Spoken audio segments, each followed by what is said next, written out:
Let's go to Sam in Syracuse, New York. Hello, Sam. Hey, Glenn, how are you? Good, how are you? Not too bad. Real quick, not all Ron Paul supporters and ourselves, we'll call all ourselves libertarians, so we get out of this wind tunnel. Libertarians have terrible cell phone service. Are you re-entering Earth's atmosphere right now? Are you in a wind tunnel? Is that a little better? That's a little better. Okay, go ahead. Sorry about that. That's okay. Yeah, we're not all vicious, and I know you don't paint a brush. I've been listening to you since, pre-Gloat Fest days, if you remember those days. I do. The thing about Ron Paul for me, and it's only my opinion, of course, is, the usual stuff over the years for us is not working. Meaning, we hear all the things we want to hear, then they get into office, no matter which side of the aisle you are on, and nothing changes. And I agree. That's the most frustrating part about it. Okay, Sam, hang on just a second. Do you believe that I'm on the same page with you on that frustration? Yes. Okay.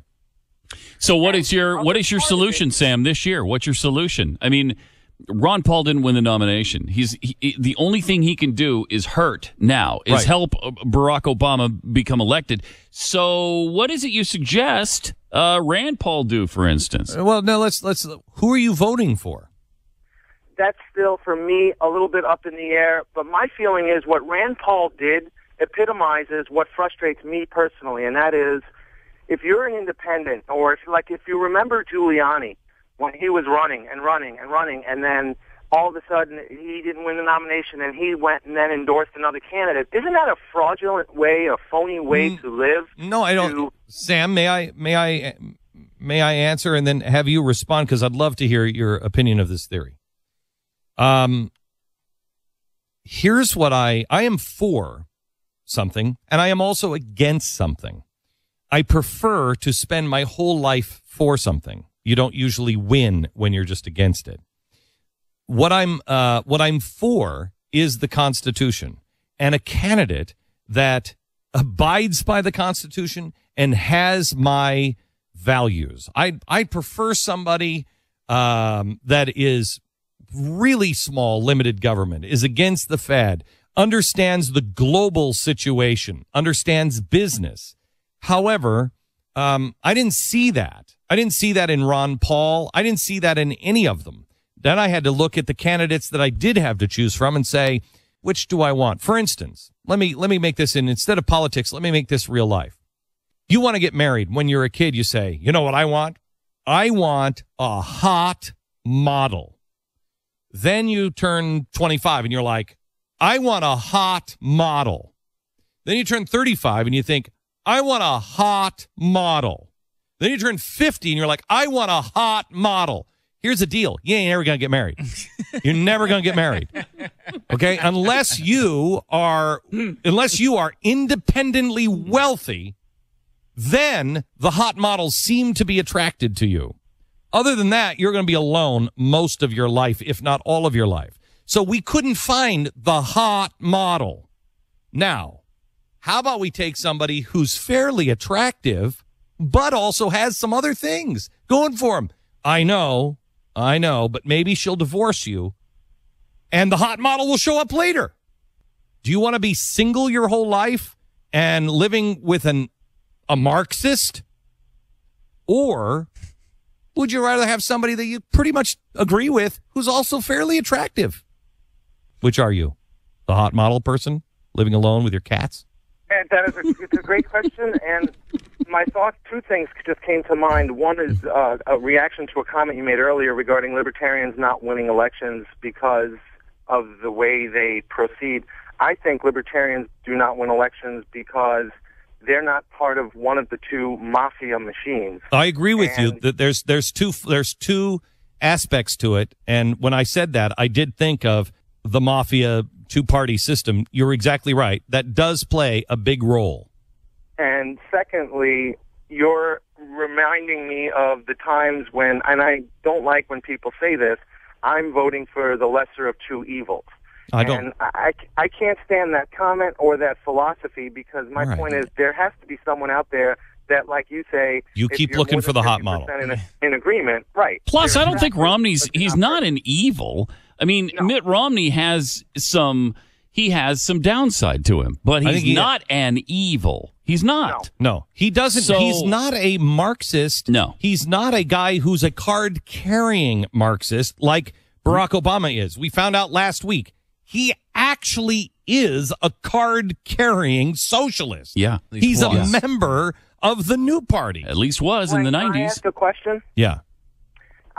Your producer who answered the phone, I referenced the Ghostbusters movie from 20-something years ago when Bill Murray says to his staff, it's the first time they're going after a ghost, and he looks at them and goes, the usual stuff isn't working.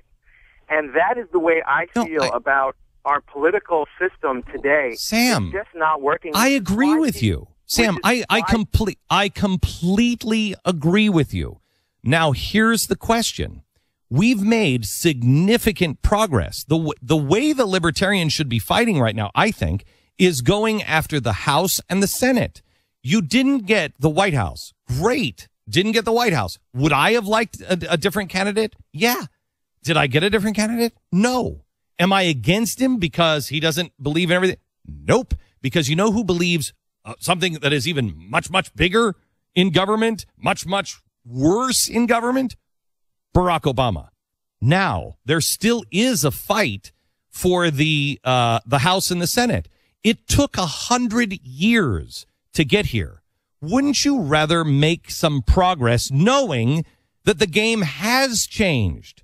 We are awake. My biggest fear is that the Republicans, or not the Republicans, because a lot of them are still asleep. The small government, the Tea Party, that somehow or another Romney gets in and they think, oh, we're fixed. No, we're not. We got a long way to go. And we better hold fast to our principles when he gets in, or it will be the same old, same old.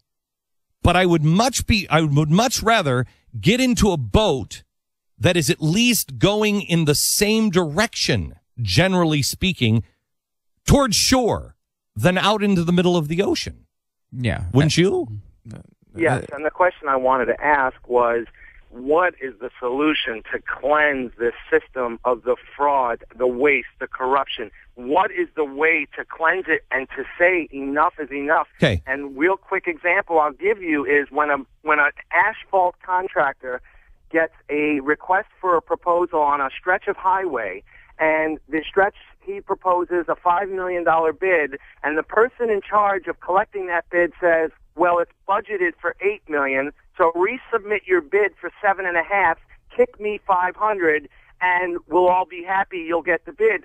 That is going on a daily basis. I know that. Here's your, we were just talking in the break, Sam, and I thank you for being a reasonable person and having this reasonable conversation. We were just talking in the break. They are now going to come out and they are going to investigate Eric Holder, and they're going to hold hearings on Eric Holder. Okay. You know what we all said in the break? Nothing's going to happen. Nothing's going to happen. But at least we're now moving in the direction of hearings. Had the Tea Party not gotten involved last election, had they just said, you know what, Scott Brown is not my guy. He's just really, you know what? We wouldn't be having investigations if we hadn't have gotten involved and taken steps in that direction. Now, we keep taking steps in that direction and we get stronger. The idea is, you know what many libertarians are? They go to the doctor and the doctor says, you've got pneumonia. Okay, I got pneumonia. All right, I need something that fixes me right now. Well, I can't give you that. I can give you Cipro, and I'm not sure it's going to work. And there's going to be also, you're going to need bed rest. And if it gets worse, I'm going to need to put you in the hospital. No, I want to be better right now. Well, I'm sorry, you should have come to me earlier. Well, I would have, but my wife wouldn't get in the car. Well, I don't really care. I'm your doctor. I don't care about your wife. I don't care about how you got. I'm telling you, I can't heal you right now, but I can give you some stuff that is going to take you in the right direction. I'm not taking that. Well, okay, but it'll take you in the right. I'm not taking it. I want it right now. It's my wife's fault. Well, what the hell are you talking to me about that for? And another interesting aspect about, Sam seems like a reasonable Ron Paul supporter, but so many of the extremists on the Ron Paul bandwagon don't even put it together that they hate the Republican-Democrat system, and yet Ron Paul sold out to it. I don't know if you've noticed. He didn't run as a libertarian. He's got an R after his name. Right. I mean, they keep saying that libertarians can't win elections. Well, what was Rand Paul? He's a senator. Mike Lee is a senator. These guys won elections. They won it in the Republican Party, but they're largely libertarian. See, that's what happened. The reason why you say the Republicans, it's the same old, is because the progressives went in and they infiltrated both parties. Both parties have the disease. What do you say? You start electing Cipro, and little by little, you eradicate the disease. Yeah. Little by little, your system gets healthier. It is, I'm sorry to quote the Ron Paulians that are so great. They spray paint this on bridges and overpasses, and I think that's great. I dig any candidate who has their supporters and tolerates their supporters defacing things with spray paint cans. But evolution, do you believe in evolution, or do you actually mean revolution? Because only revolution gets your answer done right now. Evolution is, all right, we're taking baby steps here. We got it. This guy's not our guy, but next time we're going to keep fighting, and next time we're moving forward. Evolution and revolution. Which do you mean?